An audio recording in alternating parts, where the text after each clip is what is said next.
விஜய் அவர்கள் பேசிய கருத்தை நான் வரவேற்கிற காரணம் என்னென்னா, இதனுடைய சரித்திரம் அப்படிப்பட்ட சரித்திரம். இதற்கு முன்பு வெளிநாடு போகும் பொழுது பிரைவேட் ஜெட்டில் ஆடிட்டரை கூட்டிகிட்டு போனாங்க. துபாய்க்கு முதலாக சென்ற பொழுது திராவிட முன்னேற்ற கழகத்தினுடைய குடும்பத்தினுடைய ஆடிட்டராக இருக்கிறவங்க அதற்கு முன்னாடி ஒரு நாள் முன்னாடி பிரைவேட் ஜெட் ஃப்ளைட்டில் போனாங்கன்னா மேனிஃபெஸ்டோ ரிலீஸ் பண்ணோம்.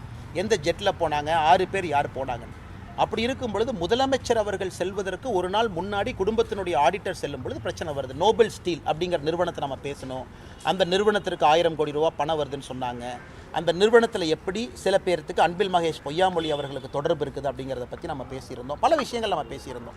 அதனால் நாம் ஆதாரத்தின் அடிப்படையில் இதற்கு முன்பு முதலமைச்சர் அவர்கள் சிங்கப்பூர், ஜப்பான், துபாய், ஐரோப்பிய நாடுகள் போகும் பொழுதெல்லாம் நாம் கேட்பது வெள்ளை அறிக்கை கொடுங்க. அதனால் இந்த ட்ரிப்பை பொறுத்த வரைக்கும் அவர் 2 பக்கம் போயிருக்கார். ஜெர்மனி போயிருக்கிறார், யூகே போயிருக்கிறார்.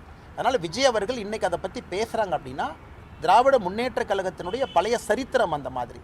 அதை அவர்கள் இல்லை என்று மறுத்தால் வெள்ளை அறிக்கை விடணும்.